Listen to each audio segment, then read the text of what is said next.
I'm Julia. I'm the new education coordinator for Big Sky Film Institute, and I am so excited to start off this year's NFI Film Club.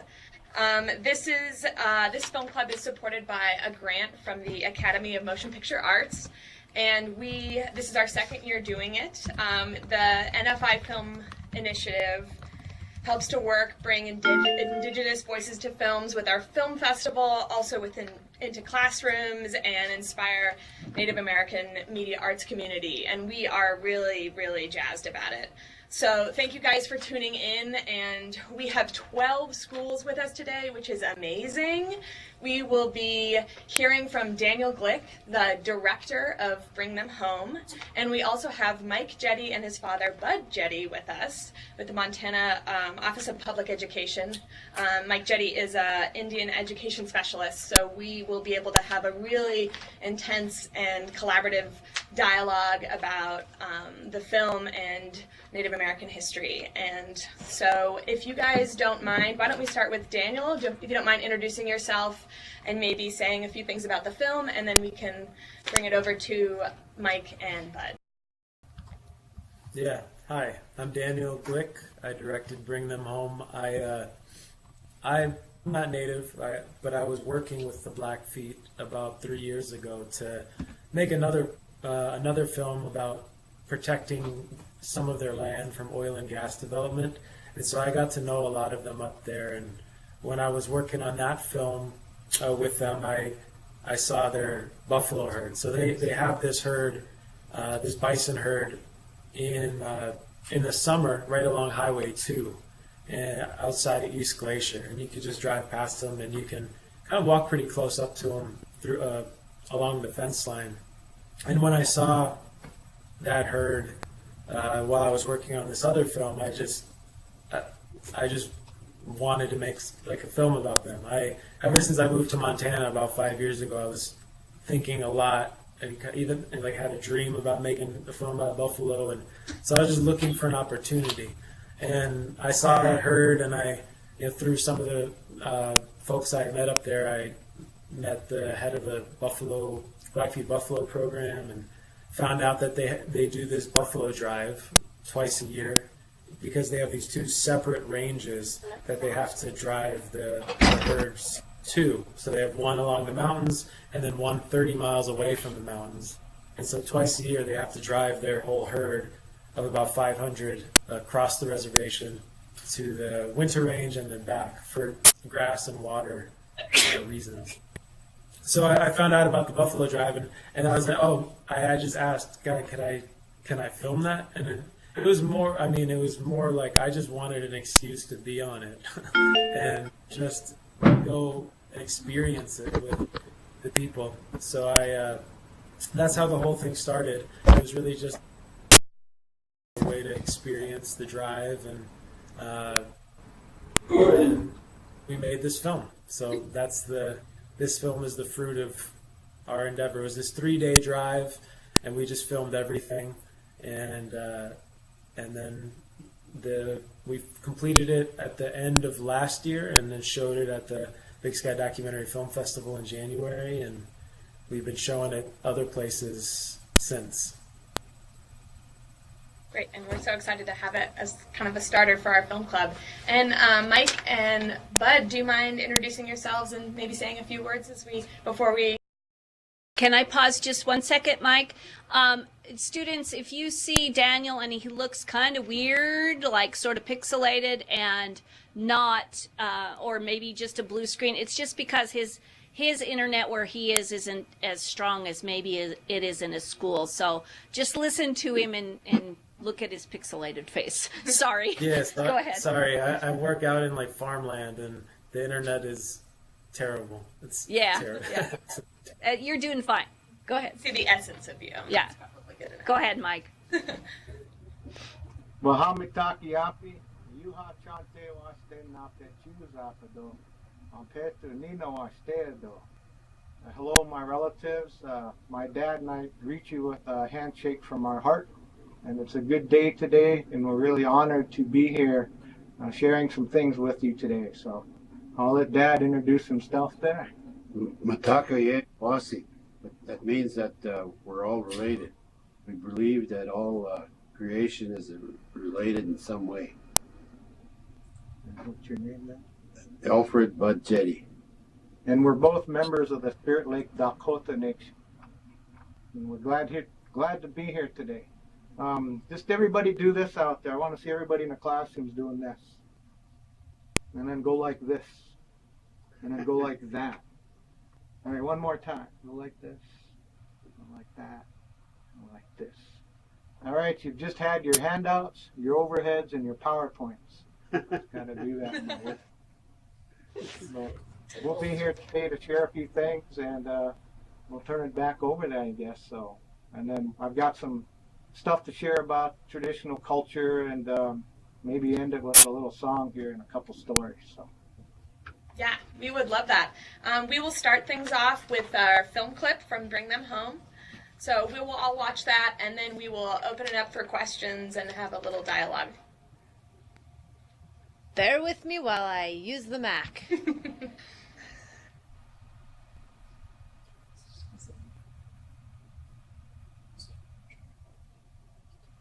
Yeah, maybe that'd be good. Being on horseback is better than being on four-wheeler or pickup truck or anything like that. So the horse is running, and you're going full throttle on your horse, and you got the buffalo beside you, and you hear the hoofs just trampling the ground. The adrenaline rush going through your body is just unimaginable. I know, and that feeling alone is I get from back here, back home, back to the reservation. Being a part of this is, a life-changing experience. It has been for me.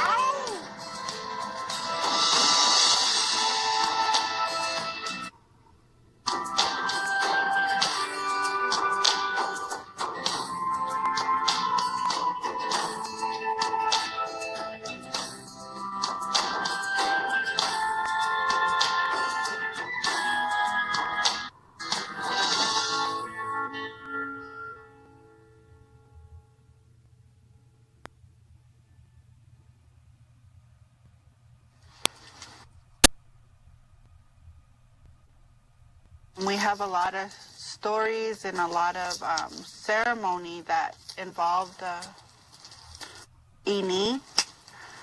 Ini is what people call the buffalo or the bison. To us, it's ini. They taught us what to eat, how to hunt. They were the ones who taught us how to live.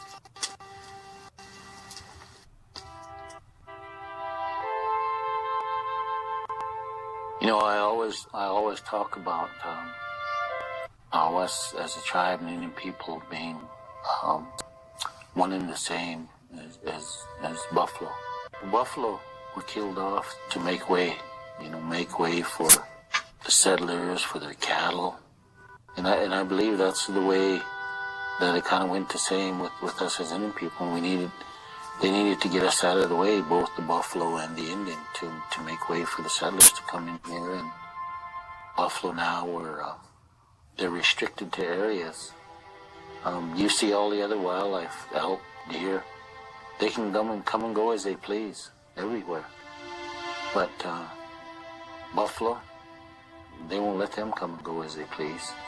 And that's the way they were in our beginnings, putting on reservations, we weren't allowed to leave. And so we had that same fate.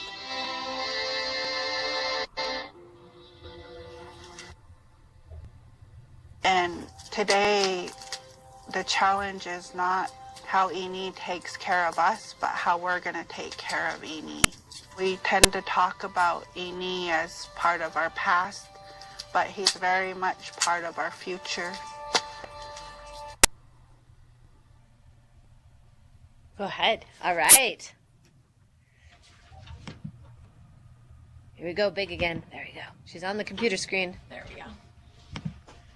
What a great clip from a really beautiful film. I was hoping maybe we could start off with you, Mike and Bud. Maybe we could talk a little bit, and then after that we can kind of ask some questions to Daniel, but I was hoping we could start off and talk a little bit more about the history of the relationship between Blackfeet peoples and the buffalo, and those deep roots, and as far as connection with the Indian reservations and the parallels that we see with the buffalo there. So if you don't mind, maybe give us a little historical overview there. That would be great. You bet. The timing of this the initiative here is really good because tomorrow in Montana is American Indian Heritage Day, and so this first fits perfect with what we do in here in Montana to educate all students across the state about contemporary and historic American Indian issues. And this film was a perfect example of what we want to seek students watching out there in the schools across Montana, because it shows such a powerful film. And a lot of tribes, the Blackfeet, the Lakota, the Grovon, the Chippewa Cree, they all have a really special sacred relationship with that buffalo. So you look at these are the seals of the tribal nations here in the state of Montana, and 4 of them have images of buffalo on them. And those other images on these tribal seals are all elements of their cultural identity that they have a significant meaning to. And so, like, you see the Little Shell tribal seal, right up top. Their tribal way of life was centered around the buffalo and their special relationship with that animal. The Fort Peck tribal seal down at the bottom. It's interesting how their tribal seal was reflected of the buffalo in the middle there. They did a survey of the waterways on their reservation, and it turned out that they formed the outline of a buffalo. And so that's why they have their relationship up there with the buffalo, but their waterways actually form the outline of a buffalo. And then we have the Fort Belknap Reservation on the right-hand side, and they have their buffalo skull in black and white, and that symbolizes the 2 tribes up on that reservation, the Grovon and the Assiniboine. And then of course the Chippewa Cree people from Rocky Boy also have a buffalo on their tribal seal. Plus, you see lots of imagery on these seals with significant cultural meaning to the tribes. You think about like the Blackfeet people. I was going to put up this map actually. Let's see if I can do it the old-fashioned way here. Can you see that? Yeah. It might be a little fuzzy, or is it backwards? That's good. But basically the area that's in the purple, all above the High Line and most of the central part of Montana, was traditional Blackfeet territory. And so you think that, that how big of an area that was.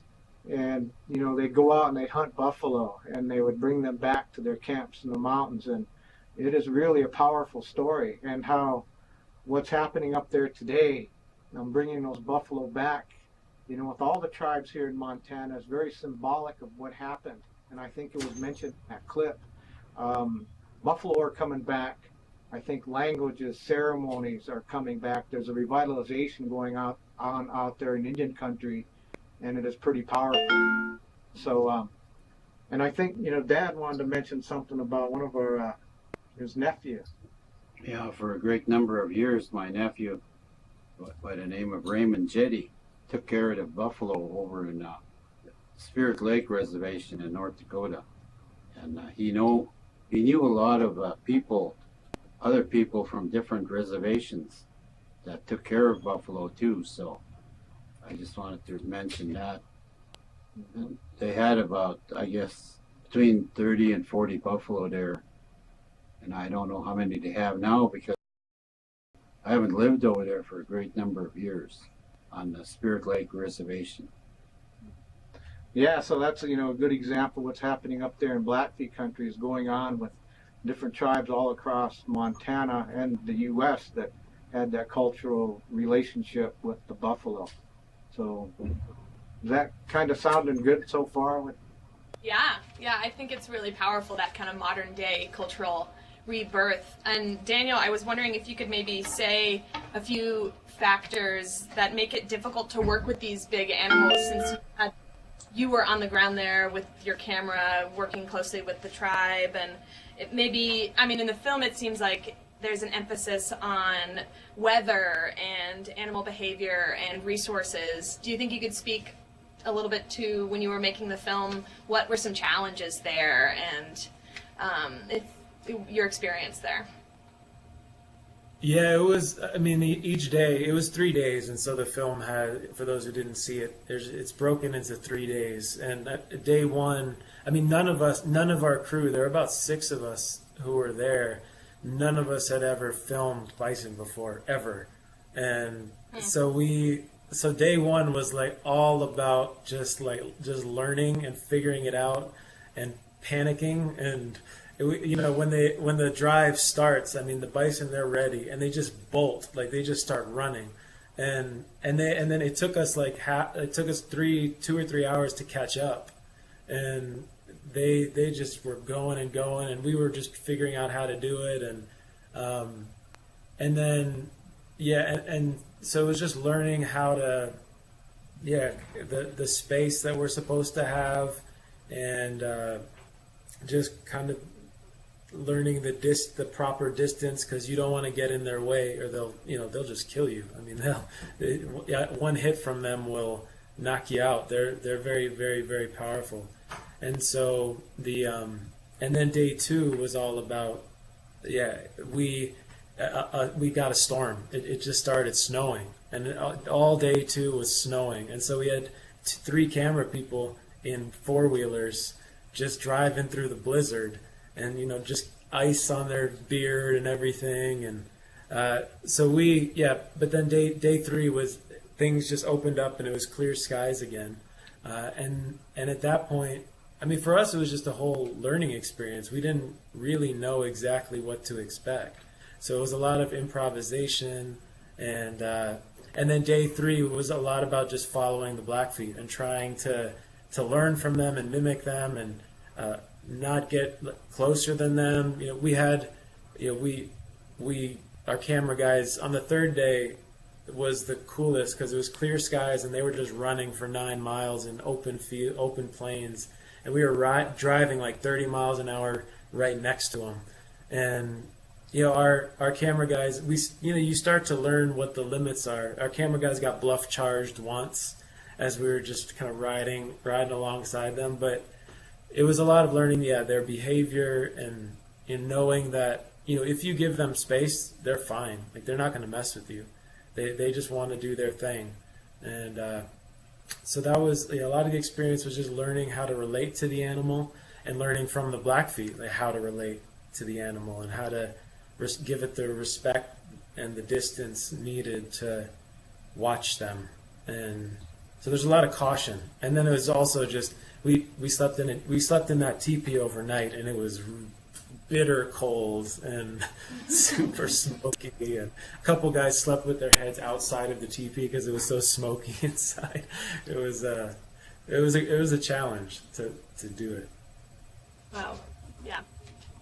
Well, and I think the film really demonstrates this relationship of kind of coexistence, and also kind of, like you're saying, you're learning from them, and you're learning how to tell their story of a very small amount of time. And I'm wondering if the different classrooms can if the students can kind of think about something that they learned or were kind of forced to understand over a very short amount of time, when you have a few days to really understand whether it's another culture or a concept, and how much you can learn in that short amount of time just by hearing other people's stories. Do we have any questions from any of the classrooms that we have? Yeah, I think what I'd like to do is we're going to go through each of them. We're going to go Hamilton, Zenith, Rattlesnake, Sealy, Moore, and Cutbank.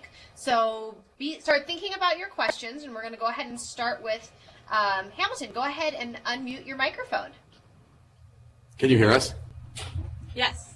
Alrighty, so how did you narrow it down? Like, you said you got 3 days of filming. How did you narrow down which shot you wanted? If that makes sense. Yeah, it makes sense. It was just a lot of experimentation. I mean, I've had a film mentor who's done a lot of documentaries, and he's told me, making a documentary, it's like you start with chaos and you're trying to make a story out of chaos, because it doesn't really neatly wrap itself up into like a little package. So it's just, you have this, so we had like, hours and hours and hours of footage, and it was really just experimenting.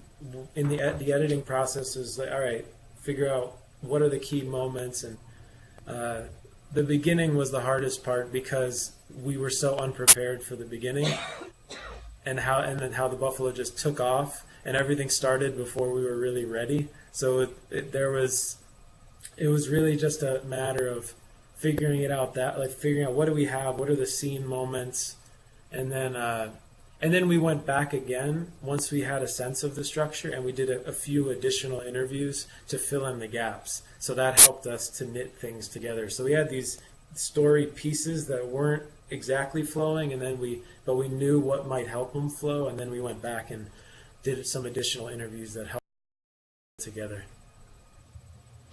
Wonderful. Zenith.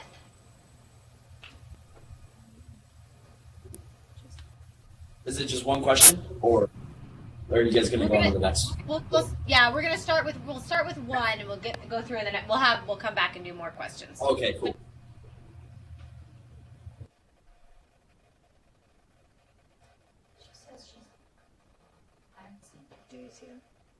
No, I'm not sure. Let's go with rattlesnake. I see them.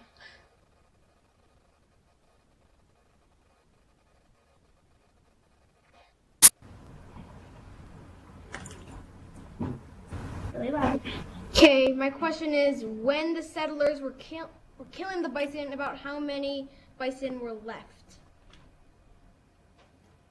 I think we could make this kind of gear this question to Mike and Bud. Yeah, sure. Can you hear me? Yep. Yeah, I think at one time they talked about tens of millions of buffalo roaming across the United States, and how they got decimated within a short amount of time, and it was an intentional effort on the U.S. government. And it's amazing that we still have any genetically pure buffalo left. And there was, it was down to less than 100, I think, at one point. It wasn't that many. And so you think that we're very fortunate to have any buffalo still today. And I think with the tribes and that deep spiritual connection they have, we're going to see them continue, hopefully, to flourish again someday. But no, there wasn't very many left after all those hunters that just shot them for their hides. Because it's like traditionally the tribes that would use those buffalo would use every piece of that with that animal, and they had certain cultural protocols that they use when they harvest buffalo too. So. A great question. Thank you. Thank you. Let's go to Sealy.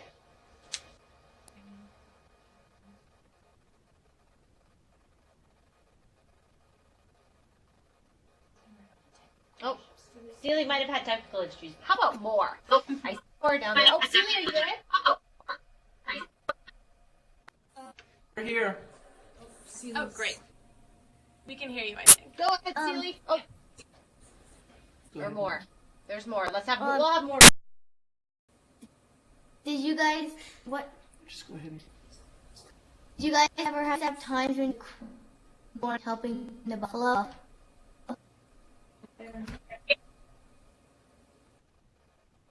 Can you repeat that question?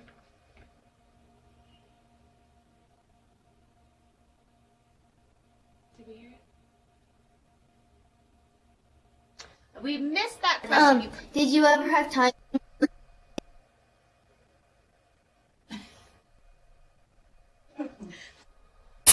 Did you ever have times when you wanted to help the buffalo? Oh, did you ever have times during filming when you wanted to help the buffalo? Yeah. I mean, there's one particular moment where it wasn't in the clip. I don't know if you've seen the full film, but there was one buffalo that died on the drive, and it was an older one, and it sometimes happens. It's she just her heart gave out and she died, and but her calf was still there with her, and so that was this really sad moment of, oh boy, you have the baby buffalo, well, a year or two old, a yearling maybe, and there's nothing really that we can do or we could do, and so that was just this sad thing of just being there and witnessing it. But ultimately the baby went off and rejoined the herd. It caught up with the rest of the herd, so it knew what to do. But that was the only time we thought that we wanted to help them. Otherwise, the buffalo, other than that, they all seemed pretty happy. They didn't need much help from us. Thank you. Now is Cut Bank there?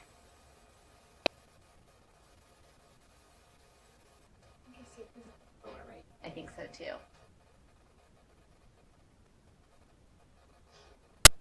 Here we go. You'll gotta unmute your microphone, Cut Bank.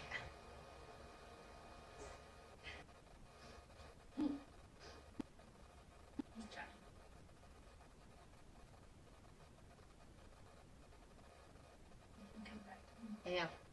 We can come back to while you figure out how to unmute your microphone. How about that? We have a couple, they're going to reconnect. We have a couple questions from the classrooms that are watching the streaming video. Glacier Colony wants to know, what is the greatest thing that you learned from the filmmaking experience?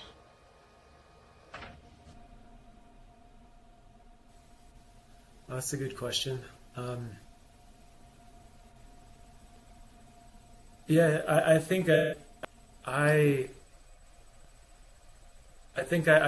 just gained, I don't know if it's if I learned something intellectually or knowledge, but what I gained or feel like I learned was just a profound respect for both the bison and the Blackfeet people who are working with the bison, and a profound respect for the native people who lived with the bison for thousands and thousands of years, because we got a sense of, when we were out in the plains, we got a sense of what it was like to just be out there, and there's nothing else around there but the plains and the bison, and to be able to survive out there for as long as for thousands and thousands and thousands of years with the animals is pretty incredible. It takes a very powerful people to survive that and thrive in that, and so I gained a lot of respect for both the native people who were here, going back generations, and then also the people today who are really working hard to bring buffalo back. And then I gained a tremendous respect for the animal, because when you see buffalo run, like really run in a herd, it gives me chills thinking about it now. It's so beautiful, so powerful, and it's so rare to see today. Yeah, and it's such a rich part of Montana history as well, and so it's really important for us to have the conversation and kind of learn that history. And I'm curious, as a filmmaker, throughout the film you have a lot of different ways that you show the history of an area and its people through archival footage, and you have voiceover, you have the observational footage. Do you mind talking a little bit about that choice and kind of explaining how these different ways you can tell the story through film? Mm-hmm. Yeah. We went in there and we went in there just not sure of what we would get. We didn't have a clear idea of what the story would be. And so we filmed as much as we possibly could. We did the interviews and learned a lot conducting the interviews. And so we had all these different parts to work with. And I always, when in any project that I'm working on, I don't want things to get too repetitive. Things can get repetitive in a lot of different ways, but visually, I think things can get repetitive. Okay, it's the same. Now here's another shot of someone riding a horse. Here's another shot of bison walking. I mean, I could watch bison walking forever and just be really happy with that, but I don't think everyone can. And so it's especially as you're getting introduced to the animal. So I always find that it's useful I want to diversify the style as much as I can throughout the process and keep it changing, because then it hopefully keeps people more engaged. It doesn't start to slow down. So that's and then it's really, for me, it's just a matter of experimentation. When I edit, it's a lot of instinct, and then I get a lot of feedback from people. I share the project with other people and get input. Actually, the head of the founder of the Big Film Institute, Doug, I sent it to him pretty early on, and he gave me good feedback on how to refine it. So it was a lot of experimentation, and a lot of just figuring it out, but experimenting with different styles throughout, and not sure if something was going to work or not, but just trying. Do you guys hear us? We can hear you. I was just making sure. My question was about how close, if you get close to buffaloes, they will just run after you. I could answer that, or do you want to? I mean, my experience. What I was told was you don't want to walk up to a bison. They'll charge you if you're invading their space, and each bison has its own space, and you don't really know. And so at the beginning, I was so nervous every time I even got like 20 feet of one of them. But what the bison manager told me was, when you walk up to them, you want to watch their tail, because if their tail starts to go up, that's the first sign that they're getting nervous, and you want to be careful. And then the second thing they would do after that is they would fake charge you. So they would start to charge you and stop. And then if you keep getting close to them after that, they'll go after you. They'll charge you. So you have to just read. You have to watch them. You have to be really, really aware and watch them and know how to understand their language, which is just a body language. Yeah. Okay. Yeah, Mike, why don't you go ahead? And I could add a little something to that question. Anybody been to Yellowstone Park? Show of hands out there and seen the buffalo down in Lamar Valley? Well, there's an old trail that goes to Lamar Valley. It's the Banff Trail.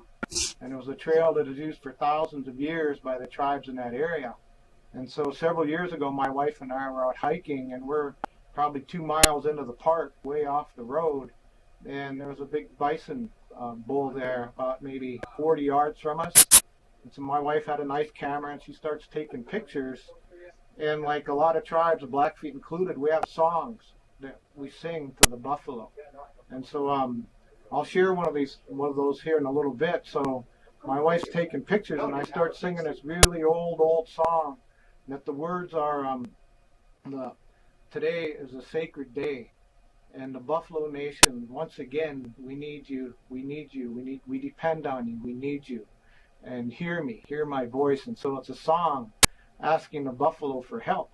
And so I start singing this song, and as I'm singing for maybe a couple minutes, I hear this crunch on the trail. Are 4 big buffalo bulls coming, and they're like 10 feet from me.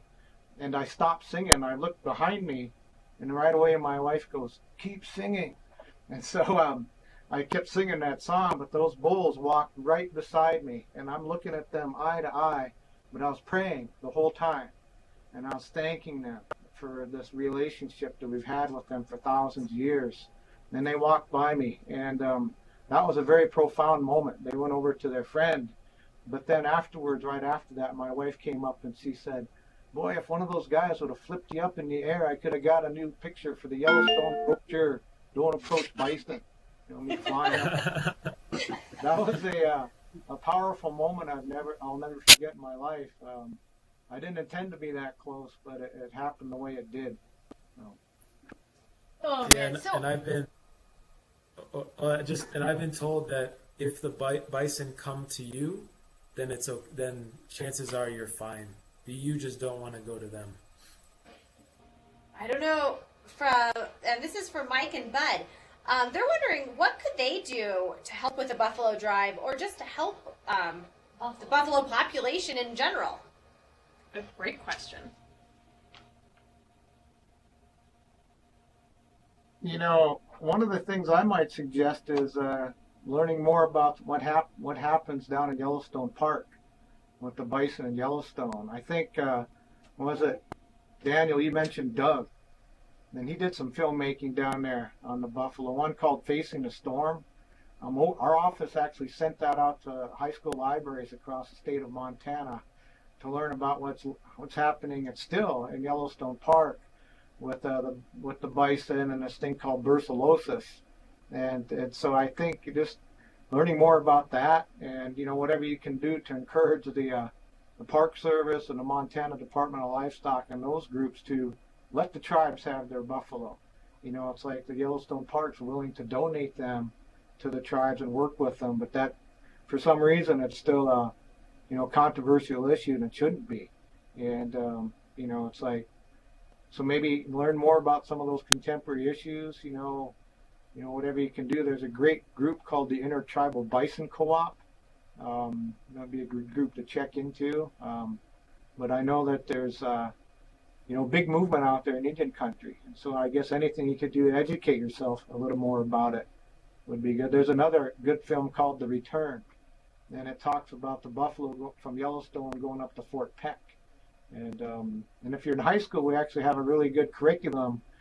It's called the Fort Peck Place Names. That's on our website. That actually has a whole section about learning about that issue at Fort Peck, and that notion of brucellosis and their perspectives and ranchers and the tribes. So because there's legitimate perspectives out there on both sides, and it's how to work through those issues and understand, come to some sort of agreement.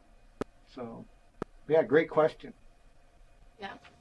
Knowledge is power. Do we have another question on our...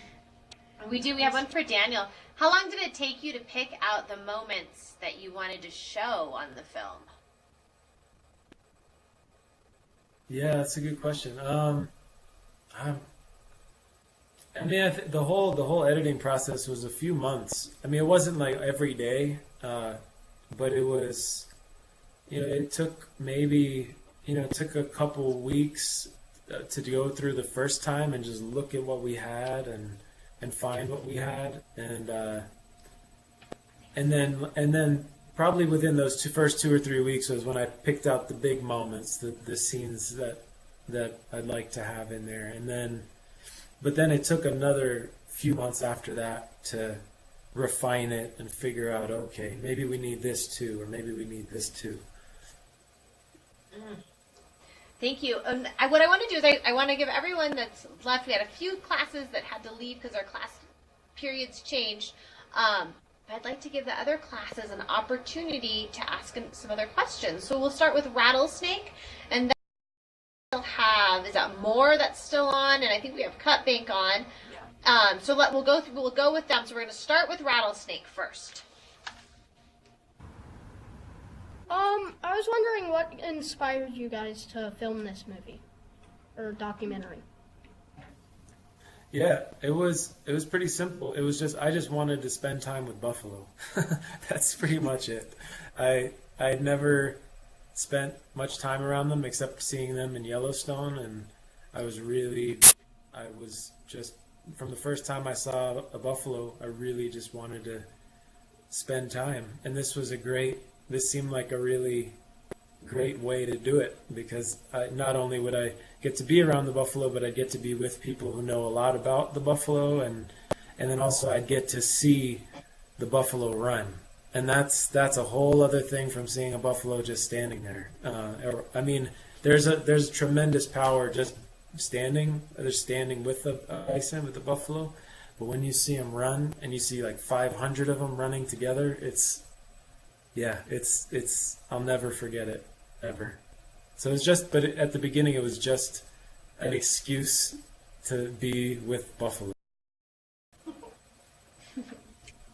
I love Pretty good it. excuse. Wonderful. More. How about you? Hi, I'm Dawson from Moore, and I was wondering, what is the medicine of the buffalo? Like, how does it heal?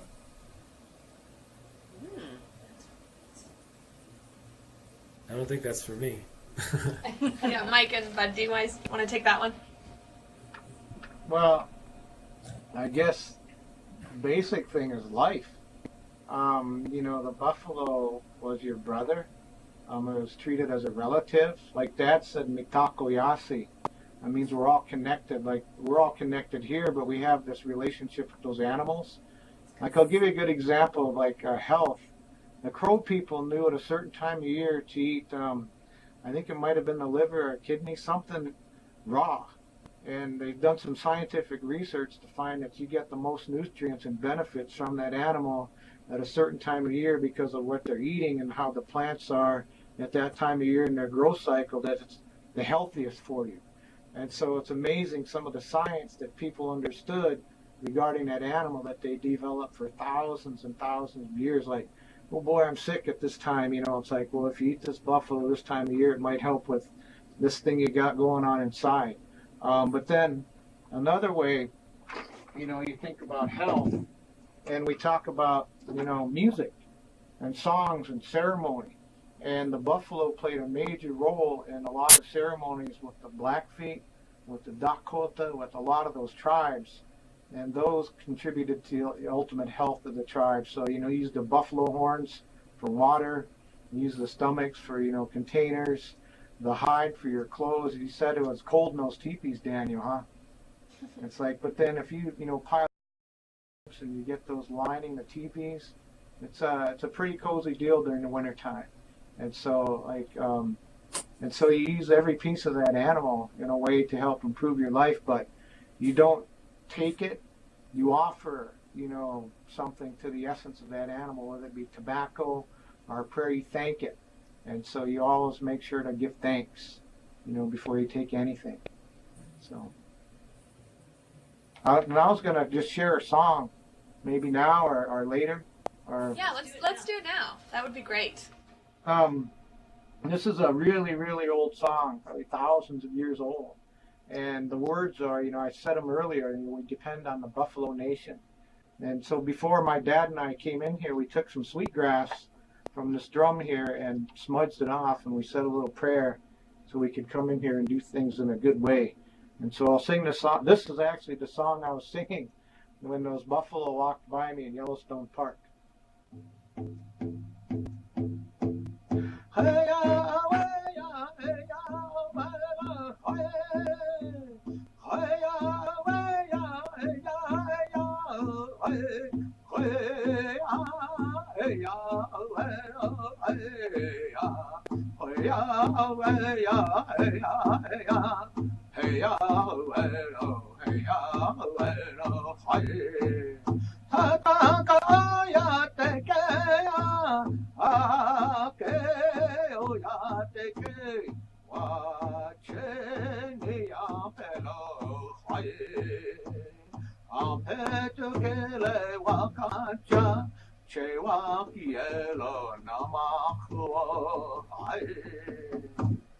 And that song is sung with a different style of beat, kind of slow, to mimic the way you might see a buffalo walking across the plains. And my drum even has like the outline of a buffalo. You can see it in red there. And so it has a lot of symbolism and imagery for us. So hopefully that helped answer your question. Yeah, and thank you so much for sharing. That was lovely. Do we have more questions? What was your favorite part about the tent? The teepee. It's called. The teepee? I think there are two things that stood out. One was seeing it built, because I'd never seen one built before, and it's just a very impressive to see one constructed. And then the other part was we did. They did have some buffalo robes that they had inside. We didn't sleep with. We slept on the buffalo robes, not under them. I think, which would have made a pretty big difference. And so, but being in there, it was this really. It was this feeling of shelter. I mean, even though it was very cold, it was this feeling of shelter, of being protected, where outside is dark and foggy and really cold, and so but inside it was this sense of being together and in this vast open plain, and it was But I think just sitting on the buffalo robes are so soft and they're so warm. I think that was what my favorite part was. Yeah, and I think it really, thanks so much for asking that question. And I think it really emphasizes what you can do as a team and the collaboration and kind of community-driven kind of emphasis and the importance not only within the history but also how much more you can do when you ask other people for help or are working on a project together. I think those are really important things to remember and to think about next time you're learning something or working on something. The people that you can ask that might have some good input, that might have a different history than you, and kind of keeping an open mind. Like, these are all really important concepts. I think that was our last question, correct? Yes. So we will wrap things up. I just want to thank you so much, Daniel, for joining us, and Mike and Bud for offering us some very important input and historical insight. There's some really great questions out there. This is our first of many to come from our Native Filmmaker Initiative Film Club. These are our upcoming dates for the next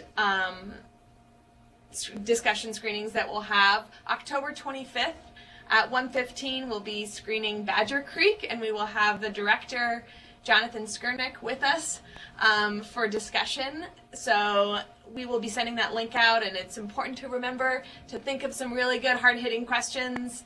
And November 13th will be our next screening. It'll be in the morning.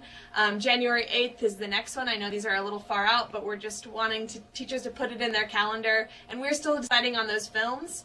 So just keep it in the back of your brain, and we hope you tune in, and thank you guys so much for joining us. Is there anything else I should add? Thank you to Daniel and especially Mike and Bud, our special guests. Yes. And that was awesome. Really, really wonderful. And if you guys, I don't know if you guys have anything else you want to add before we say our farewell for now. Daniel, do you want to add anything? Oh, no, I mean, the only thing would be if the classes haven't watched the whole film, I'd encourage them just to watch the part where the buffalo run. If you can't watch the whole thing, but you have another 2 minutes to watch that part, for me, that was the most incredible experience of being on the drive. Yeah, and like we said, if you have any extra questions, we can forward those on to Daniel and to Mike and Bud. And Mike and Bud, did you have any closing remarks before we say goodbye?